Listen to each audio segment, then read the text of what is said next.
Hi നമസ്കാരം പ്രിയപ്പെട്ടവരെ. ഈ കൊണാണ്ടറിനെ നിങ്ങൾക്ക് അറിയാലോ അല്ലേ? എൻ്റെ പഴയൊരു സുഹൃത്താണ്. ബിനോജ് നായർ എന്നാണ് പേര്. കാനഡയിലാണ് പുള്ളി ജോലി ചെയ്യുന്നത്.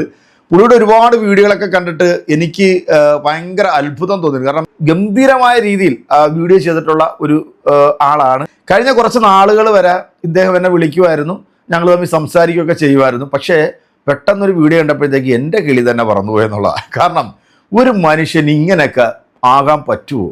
അങ്ങനെ ആകാൻ പറ്റുമോ എന്നുള്ളതിൻ്റെ ഏറ്റവും വലിയൊരു ഉദാഹരണമാണ് ദൈവനെ പോലെ മരക്കഴുതകളെന്ന് വേണമെങ്കിൽ പറയാം. രണ്ടുപേരും സംഘപരിവാറിനെ എടുത്തിട്ട് വലിച്ചീൽ ഒട്ടിച്ചുകൊണ്ടിരുന്ന കാരണം എന്താ അറിയോ?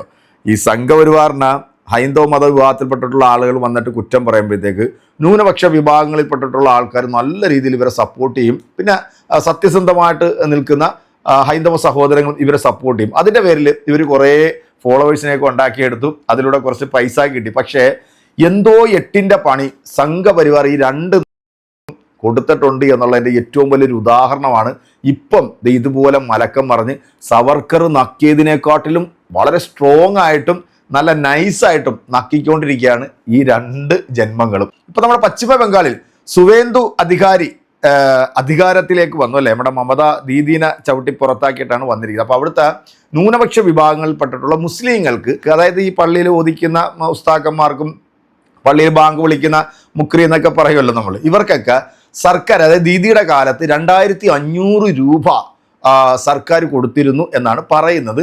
അത് പിന്നെ ദീദി 3000 ആക്കി വർദ്ധിപ്പിച്ചു. അപ്പോൾ ഇത് സുവേന്ദു അധികാരി വന്നപ്പോഴത്തേക്ക് ഇത് മൊത്തത്തിലെടുത്ത് അങ്ങോട്ട് ദൂരെ കളഞ്ഞു എന്നാണ് പറയുന്നത്. സത്യത്തിൽ ഈ വടക്കേ ഇന്ത്യയിലോട്ടൊക്കെ പോകുമ്പോഴത്തേക്ക് ഈ മദ്രസകൾക്ക് സർക്കാർ ഇത്തരം ചില സഹായങ്ങൾ ചെയ്യുന്നുണ്ട്. അതെന്താണെന്ന് വെച്ച് കഴിഞ്ഞാൽ അതിൻ്റെ കൂട്ടത്തിൽ വിധിക വിദ്യാഭ്യാസവും കൂടെ കൊടുക്കുന്ന ഒരു സംഭവം നമ്മൾ ഈ വടക്കേ ഇന്ത്യയിലോട്ടൊക്കെ കാണാറുണ്ട്. കാരണം നല്ല സ്കൂളുകളൊന്നും ഇല്ലല്ലോ ഈ പറയുന്ന സ്ഥലത്തൊന്നും. നമ്മുടെ യോഗി ഭരിക്കുന്നിടത്തും അതുപോലെ തന്നെ BJP ഭരിക്കുന്ന സംസ്ഥാനങ്ങളിലൊക്കെ നമ്മൾ ഉൾഗ്രാമങ്ങളിലേക്കൊക്കെ പോയി കഴിഞ്ഞാൽ നല്ല പഠിക്കാനുള്ള സ്കൂളോ അങ്ങനെ ഒന്നുമില്ല. പക്ഷേ മുസ്ലിം സമൂഹത്തിന് സ്കൂളില്ലെങ്കിലും അവരൊരു കുടിൽ കെട്ടിയിട്ടെങ്കിലും അവരുടെ മതപരമായിട്ടുള്ള കാര്യങ്ങൾ അത് കൃത്യമായിട്ട് അത് പറഞ്ഞു കൊടുക്കും കേട്ടോ. അപ്പോൾ ഇങ്ങനൊരു സംഭവം കൊണ്ടുവന്ന സമയത്താണ് ഈ 2500 കൊടുത്തത്. പക്ഷെ അത് മുസ്ലിങ്ങൾക്ക് മാത്രമല്ല, ന്യൂനപക്ഷ വിഭാഗങ്ങളിൽപ്പെട്ടിട്ടുള്ള എല്ലാവർക്കും ഇത്തരം സഹായങ്ങൾ സർക്കാരിൻ്റെ ഭാഗത്തുനിന്ന് കൊടുക്കുന്നുണ്ട്.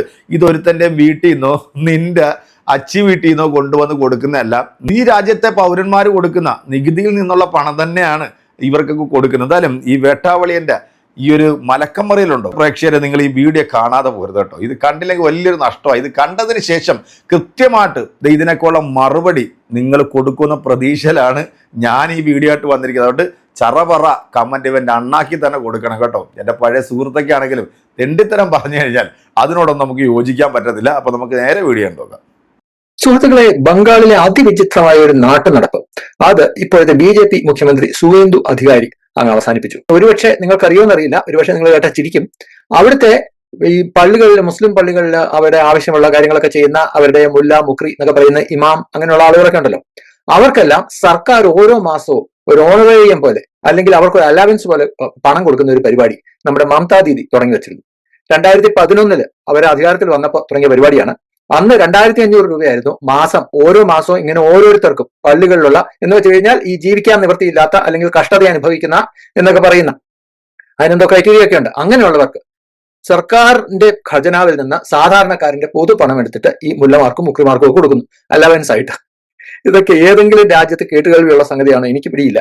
ഇത് ഇന്ത്യ ഒരു മതേതര രാജ്യമാണെന്ന് പറയുകയും ചെയ്യും. അപ്പോ സുവേന്ദു അധികാരി ഈ തിരഞ്ഞെടുപ്പിന് മുൻപ് ചോദിച്ച ഒരു ചോദ്യമാണ്, ഇതൊരു മതേതര രാജ്യമാണെന്ന് പറഞ്ഞിട്ടാണോ ഈ തോന്നിയാസം കാണിക്കുന്നത്? ഇതാണോ നിങ്ങളുടെ മതേതരത്വം? സർക്കാർ ഖജനാവിൽ നിന്ന് പണം എടുത്ത് മതസ്ഥാപനങ്ങൾ കൊടുക്കുക, ക്ഷേത്രങ്ങൾക്കും പള്ളികൾക്കും എല്ലാം കൊടുക്കുക എന്ന് പറയുന്നത് അനാവശ്യമായിട്ടുള്ള കാര്യമാണ്.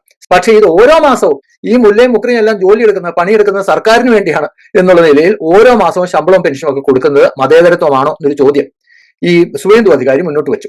അങ്ങനെ ഈ രീതിയിൽ ചോദിച്ച, അതായത് ഈ മതേതര സമൂഹം ചോദിക്കാൻ മടിക്കുന്ന ഈ രീതിയിലുള്ള പല ചോദ്യങ്ങളും ചോദിച്ചതിന്റെ മറുപടിയായിട്ടാണ് ജനങ്ങൾ വൻ ഭൂരിപക്ഷത്തിൽ സുവേന്ദു അധികാരിക്ക് വോട്ട് കൊടുത്ത് BJP സർക്കാരിനെ അധികാരത്തിൽ കൊണ്ടുവന്നത്.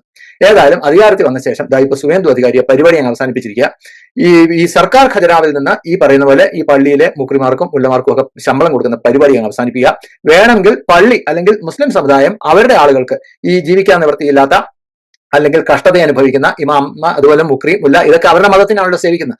അപ്പോൾ ആ മതത്തിൽപ്പെട്ടവർക്ക് മുസ്ലിം സമുദായം വേണമെങ്കിൽ എന്താണെന്ന് വെച്ചാൽ നോക്കണം, അല്ലെങ്കിൽ പണിയെടുത്ത് ജീവിക്കണം എന്നാണ് ഈ സുവേന്ദു അധികാരി ഇപ്പൊ പറയുന്നത്. ഞാനിത് പറയുമ്പോൾ പലർക്കും ഇത് ഇഷ്ടപ്പെട്ടില്ല വന്നേക്കാം. അത് തീർച്ചയായിട്ടും അവർക്ക് ഇഷ്ടപ്പെടാൻ സാധ്യതയില്ല. അത് ഓക്കെ, അത് എനിക്ക് പ്രശ്നമല്ല. പക്ഷെ ഞാൻ പറയുന്നത് ഈ രീതിയിലുള്ള ഈ വൺ വേ ട്രാഫിക് ആയിട്ടുള്ള മതേതരത്വം ഉണ്ടല്ലോ, കൊടിയ അനീതി കാണിക്കുന്ന, ബാക്കിയുള്ളവരോടെല്ലാം കൊടിയ അനീതി കാണിക്കുന്ന ഈ മതേതരത്വത്തെ തള്ളി പറഞ്ഞേ പറ്റൂ. അതുകൊണ്ട് തന്നെയാണ് ഞാനിപ്പോ ഈ രീതിയിൽ സംസാരിക്കുന്നത്. അപ്പോ ഒരുപക്ഷെ പലരും ചോദിച്ചേക്കാം, ഇതിനെക്കുറിച്ച് അറിയാവുന്നവർ ചോദിച്ചേക്കാം, ഇത് മുല്ലമാർക്കും മുഖ്യമാർക്കും മാത്രമല്ലോ, ക്ഷേത്രങ്ങളിലെ പൂജാരിമാർക്കും കൊടുക്കുന്നുണ്ടല്ലോ എന്ന് ചോദിച്ചേക്കാം. കൊടുക്കുന്നുണ്ട്. അതിന്റെ പിന്നിലൊരു കഥയുണ്ട്. ഈ സംഭവം ഞാൻ നേരത്തെ പറഞ്ഞതുപോലെ ഈ മുല്ലമാർക്കും മുഖ്യമാർക്കും ഇമാംമാർക്കും എല്ലാം ശമ്പളം കൊടുക്കുന്ന, സർക്കാർ ചെലവിൽ അവർക്ക് ശാപ്പാട് കൊടുക്കുന്ന ഈ പരിപാടി മമതാ ബാനർജി തുടങ്ങുന്നത് 2011 അവർ ആദ്യമായിട്ട് മുഖ്യമന്ത്രി ആയപ്പോഴാണ്. എങ്ങനെയാണ് കൃത്യമായിട്ട് ഒരു മതവിഭാഗത്തെ പ്രീണിപ്പിച്ച് വോട്ട് പിടിക്കേണ്ടതെന്നുള്ള കാര്യം മമതാ ദീദിക്ക് കൃത്യമായിട്ട് അറിയാമായിരുന്നു. 2011 മാസം 2500 രൂപയായിരുന്നു കൊടുത്തിരുന്നത്. 2020 ആയപ്പോൾ പുള്ളിക്കാരി അത് 3000 രൂപയാക്കി വർദ്ധിപ്പിച്ചു. എത്ര കോടിക്കണക്കിന് രൂപയാണ് ചെലവഴിക്കുന്നത് ഈ രീതിയിൽ വേസ്റ്റ് ആക്കി കളയുന്നത് നോക്കൂ. സുവേന്ദു അധികാരിയുടെ മുതുകതയെ കുതിര കയറാനായിട്ട് ഇവിടുത്തെ മതേതര ജനാധിപത്യ ഫാഷിസ്റ്റ് വിരുദ്ധ പുരോഗമന പ്രതിപക്ഷ കക്ഷികളെല്ലാം ഉണ്ടാവും. സുവേന്ദു അധികാരി മതേതരത്വം എടുത്ത് ബംഗാൾ ഉൾക്കടലിൽ എറിഞ്ഞു എന്നൊക്കെ പറയും. അപ്പൊ ഇത്രയും വലിയ പ്രതിഷേധം വന്നു കഴിഞ്ഞപ്പോ എന്തെങ്കിലും ഭണ്ഡാരം അടങ്ങട്ടെ എന്ന് പറഞ്ഞിട്ട് മനസ്സോടെ ഹിന്ദുക്കളുടെ ഈ ക്ഷേത്രങ്ങളിലെ ഈ ജീവിക്കാൻ നിവൃത്തിയില്ലാത്ത ഉടുതുണിക്ക് മറുതുണിയില്ലാത്ത പൂജാരിമാർക്കും 2000 രൂപ വെച്ച് കൊടുക്കാൻ തീരുമാനിച്ചു. നോക്കൂ, മുല്ലമാർക്കും മുഖ്യമാർക്കും ഒക്കെ 3000. എത്ര വർഷമായിട്ട് നടക്കുന്നതെന്ന് നോക്കൂ. ക്ഷേത്രങ്ങളിലെ പൂജാരിമാർക്ക് 2000 രൂപ. എന്തോ പരാതി അവസാനിപ്പിക്കാൻ വേണ്ടി മാത്രം.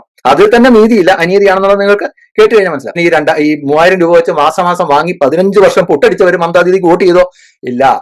അവരുടെ സ്വന്തം ആളുകൾ, ഹുമയൂൺ കബീറിനെ പോലെയുള്ളവരും, അതുപോലെ മറ്റേ സെക്യുലർ ഫ്രണ്ട് എന്ന് പറഞ്ഞിട്ട് വേറൊരു ഈ പറയുന്ന പോലെ ഒരു മുല്ലയാണ്, ഒരു ഇമാമിന്റെ നേതൃത്വത്തിൽ വേറൊരു പാർട്ടി ഉണ്ടാക്കിയിരുന്നു. അതുപോലെ നമ്മുടെ അസദുദ്ദീൻ ഒവൈസിയുടെ പാർട്ടി, അങ്ങനെ മുസ്ലിം പാർട്ടികൾക്കെല്ലാം മുസ്ലിമുകൾ വോട്ട് ചെയ്തു. അങ്ങനെയാണ് നമ്മുടെ മമതാ ദീദി തോറ്റത്. ബംഗാളിലെ മുസ്ലിമുകൾ എന്താ ചെയ്ത് കിട്ടാനുള്ളത് ഇങ്ങ് പോരട്ടെ, മമതാ ദീദി നമ്മുടെ ആളാണെന്ന് പറഞ്ഞ് മമതാ ദീദി അവരുടെ മീറ്റിങ്ങിന് പോകുന്നു, ഹിജാബ് ഇട്ട് പോകുന്നു, ഹിജാബ് ഇടാതെ പോകുന്നു. പിന്നെ അവരുടെ പള്ളിയിൽ പോയിട്ട് നമാസ് ചെയ്യുന്നതായിട്ട് കൈയൊക്കെ ഇങ്ങനെ പിടിച്ചിട്ട് അവർക്ക് എന്താ പറയേണ്ടതെന്ന് പോലും അറിയില്ല. പ്രാർത്ഥനയൊന്നും എന്തായാലും മമതാ ബാനർജിക്ക് അറിയില്ലായിരിക്കില്ല. അഭിനയം, ഫോട്ടോ ഓപ്പർച്യൂണിറ്റി. മുസ്ലിമുകളെ പാവം മമതാ ദീദിയെ പെരുവഴിയിലാക്കിയിട്ട് സ്വന്തം ആളുകൾക്ക് വോട്ട് ചെയ്തു. ഇപ്പൊ ദാ സ്വന്തം കാലിൽ വെടിവെച്ച സ്ഥിതിയായി. സുവേന്ദു അധികാരി കയറി മേയാണ്. ഇതൊരു ജനാധിപത്യ സംവിധാനമാണ്, സുൽത്താനൊന്നും അല്ല ഇവിടെ ഭരിക്കുന്നത്. അപ്പൊ ജനാധിപത്യ സംവിധാനമാണ്. അങ്ങനെ വന്നു കഴിയുമ്പോൾ, ഇലക്ഷൻ വന്നു കഴിയുമ്പോൾ അയ്യോ EVM ആണ്, വോട്ട് മറിച്ച SIR, അതൊന്നും പറഞ്ഞിട്ട് കാര്യമില്ല, ജനങ്ങൾ മാറ്റിക്കുത്തും. ഈ മുസ്ലിമുകളുടെ ഇടയിൽ തന്നെ ഏറ്റവും പിന്നോക്കമുള്ള മുസ്ലിമുകൾ ജീവിക്കുന്ന സംസ്ഥാനങ്ങൾ എന്ന് പറഞ്ഞാൽ അസമും ബംഗാളും ഒക്കെ. ഇങ്ങനെ ഈ സർക്കാരിന്റെ കാശ് വാങ്ങി പുട്ടടിച്ചിട്ട് ബാക്കിയുള്ള മുസ്ലിമുകൾക്ക് എന്തെങ്കിലും ഗുണമുണ്ടായോ? എന്നാൽ പിന്നെ ആ മുസ്ലിമുകൾക്ക് അനാഥാലയം പണിത് കൊടുക്കുക, ആ മുസ്ലിമുകൾക്ക് ആശുപത്രി പണിത് കൊടുക്കുക, ആ മുസ്ലിമുകൾക്ക് പള്ളിക്കൂടത്തിൽ പോയി 4 ലക്ഷം പഠിക്കട്ടെ. ആ പിള്ളേർ സ്കൂളിൽ പോയി മുസ്ലിമുകൾക്ക് കൊടുത്തോളൂ, കുഴപ്പമില്ല. എന്നാലും 4 ലക്ഷം പഠിച്ച് തലയിൽ വെളിച്ചം കയറുമല്ലോ. അങ്ങനെയുള്ള എന്തെങ്കിലും ചെയ്തു കൊടുക്കാനായിട്ട് സർക്കാർ ഒന്നും ചെയ്യില്ല. കാരണം അത് കിട്ടിക്കഴിഞ്ഞാൽ വോട്ട് കിട്ടില്ല. വർഷം 472 കോടി രൂപ 2011 മമതാ ബാനർജി അധികാരത്തിൽ വരുമ്പോൾ എന്തിന്? ന്യൂനപക്ഷ വികസനം, ന്യൂനപക്ഷങ്ങളെ സ്വർഗത്തിലേക്ക് കൊണ്ടുപോകാനായിട്ട്. മമതാ ദീദി ഈ ന്യൂനപക്ഷങ്ങളെ പറ്റിച്ച് വോട്ട് വാങ്ങി കാലാകാലം അധികാരത്തിലിരിക്കാൻ വേണ്ടി 472 എന്നുള്ളത് 15 വർഷം കഴിഞ്ഞപ്പോൾ 7000 കോടി രൂപ ആയി എന്ന് പറഞ്ഞാൽ ഇത് മതേതരത്വം. അതിനുള്ള പണിയാണ് അവർക്ക് കിട്ടിയത്. അപ്പൊ ഇപ്പൊ സംഘികളെ ഈ ബിനോജ് എന്ന് പറയുന്ന ഈ വേട്ടാവളിയുടെ ഇപ്പോഴത്തെ ലേറ്റസ്റ്റ് പരിപാടി കേട്ടോ. അതായത് മമതാ ബാനർജി അധികാരത്തിൽ നിന്നപ്പോഴത്തേക്കും 2500 എന്നുള്ളത് 3000 ആയിട്ട് വർദ്ധിപ്പിച്ചു മദ്രസയിലെ മുക്രിമാർക്കും മുല്ലാമാർക്കും ഒക്കെ കൊടുക്കാൻ വേണ്ടി. പിന്നെ അത് ഒരു പഴി കേൾക്കണ്ട എന്ന് വിചാരിച്ചിട്ടാണ് ഹൈന്ദവ ക്ഷേത്രത്തിലെ പൂജാരിമാർക്ക് 2000 രൂപ. അവിടെയും വ്യത്യാസമാണ് കാണിച്ചിരിക്കുന്നത് കേട്ടോ. ഇത്രയും കൃത്യമായിട്ട് ഇവിടുത്തെ സംഘി പൊട്ടന്മാരോട് പറഞ്ഞു തരാനായിട്ട് ഇപ്പൊ പുതിയൊരു വേട്ടാവളിയിൽ സംഘിയും കൂടെ വന്നു എന്ന് മാത്രമേ ഉള്ളൂ. കുറെ കാലമായിട്ട് നമ്മൾ കേരളത്തിൽ കേട്ടോണ്ടിരിക്കുക, സർക്കാർ ഖജനാവിൽ നിന്നും കേരളത്തിലെ മദ്രസകളിലേക്ക് 30,000 രൂപ വരെ ശമ്പളം കൊടുക്കുന്നൊക്കെ പറയാം. അങ്ങനെ ഇങ്ങനെയുള്ള നറേറ്റീവ് ഒക്കെ നമ്മൾ ഇങ്ങനെ പൊളിച്ചടിക്കട്ടുള്ളതാണ് പല പ്രാവശ്യം. എന്താണെങ്കിലും ഈ വോട്ടിംഗ് മെഷീനെ കുറിച്ചിട്ടും BJP അധികാരത്തിൽ വന്നതിനെ കുറിച്ചിട്ടും അതെങ്ങനെയാണ് വന്നതെന്നും ഇവിടുത്തെ ജനങ്ങൾ വോട്ട് ചെയ്തിട്ടാണോ എന്നൊക്കെ ഉള്ളത് ഇയാളുടെ പഴയ കുറേ വീഡിയോകളുണ്ടായിരുന്നു. അതെല്ലാം ഇയാൾ ഡിലീറ്റ് ചെയ്ത് ദൂരെ കളഞ്ഞു. കാരണം അതിനകത്തൊക്കെ വളരെ വ്യക്തമായിട്ട് പറയുന്നുണ്ട്, വോട്ടിംഗ് മെഷീനിൽ തട്ടിപ്പ് കാണിച്ചിട്ടാണ് BJP അധികാരത്തിൽ വന്നതെന്നും ഈ നരേന്ദ്രമോദിയെ കുറിച്ചിട്ടൊക്കെ ഈ വേട്ടാവളിയം പറഞ്ഞത് കേട്ടാൽ ഇപ്പോൾ ഇവന്റെ പെറ്റ തള്ള പോലും സഹിക്കില്ല.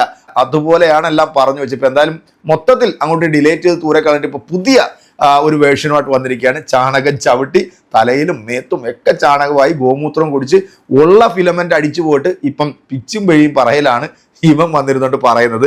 ഇനിയും ഇതിലും നല്ല മറുപടി കൊടുക്കാൻ നമുക്ക് അറിയാൻ പറ്റാത്തില്ല. എൻ്റെ പ്രിയപ്പെട്ട പ്രേക്ഷകരായിട്ടുള്ള നിങ്ങൾ ഈ വേട്ടാവളിൻ്റെ ചാനലൊന്നും പോയി കണ്ടിനി റീച്ചൊന്നും കൂട്ടി കൊടുക്കണ്ട. പറയാനുള്ളത് ഞങ്ങൾ കൃത്യമായിട്ട് വന്നിട്ട് പറയാം. അപ്പം നിങ്ങളുടെ കമൻറ്റുകൾ അങ്ങോട്ട് പോരട്ടെ. ഞെരിപ്പായിട്ട് അടുത്തൊരു വീഡിയോ നമുക്ക് വീണ്ടും കാണാം. അതിലേക്ക് എല്ലാവർക്കും